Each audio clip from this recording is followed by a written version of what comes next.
మేధస్సు కలిగిన ఒక స్వార్థపరునిగా భావిస్తారు. అయితే స్థితికారకుడైన మహావిష్ణువు శ్రీకృష్ణునిగా అవతరించి చేసిన లీలలు అనేకం. కృష్ణుని లీలల్లో శకుని కూడా ఒక భాగం.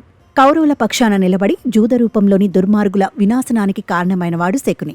అయితే శకునితో ఆ పనులు చేయించిన సూత్రధారి కృష్ణుడు. ధర్మాన్ని కాపాడడానికి భగవంతుడు ఏర్పాటు చేసిన కర్మ సాధనంగా ఉపయోగపడిన వ్యక్తి శకుని. అటువంటి శకుని మామకు మన దేశంలో ఆలయం ఉంది. అక్కడ ఉత్సవాలను ఘనంగా చేస్తారు. శకుని ఆలయం విశిష్టతలు తెలుసుకుందాం. నిజానికి శకుని గొప్ప శివభక్తుడు. గాంధార దేశ రాజకుమారుడు. అలనాటి గాంధారమే ఇప్పటి ఆఫ్ఘనిస్తాన్. ఆ దేశపు రాజు సుబలనుని 100వ పుత్రుడు శకుని. సుబలనుని సంతానంలో శకుని, గాంధారి మాత్రమే బతికారు. గాంధారికి తమ్ముడు, కౌరవులకు మేనమామ.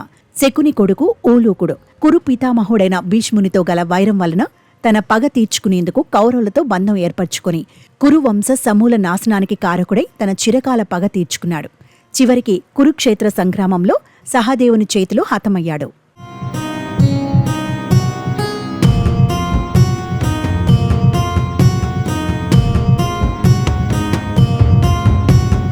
కేరళ రాష్ట్రంలో శకునికి ఆలయం నిర్మించబడి భగవంతునిగా పూజింపబడుతున్నాడు. పాండవుల అజ్ఞాతవాస సమయంలో కౌరవులు వారి కోసం దేశాలన్నీ గాలించి వాణ్ణి తుదముట్టించాలని ఆశించారు.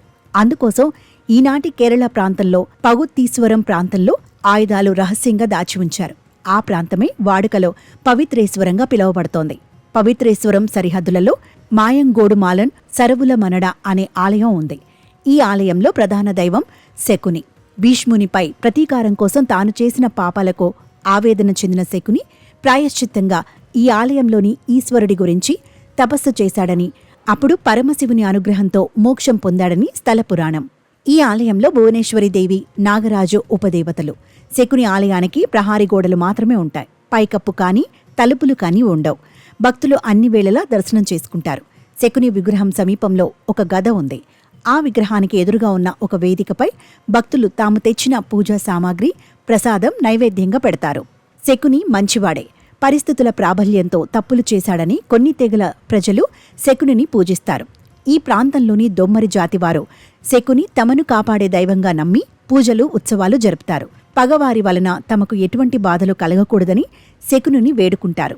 పొంగల్ను నైవేద్యంగా పెడతారు. పువ్వులు, పండ్లు, కళ్ళు, పట్టు వస్త్రాలు సమర్పించి కొబ్బరికాయలు కొట్టి అర్చనలు చేసి పూజిస్తారు.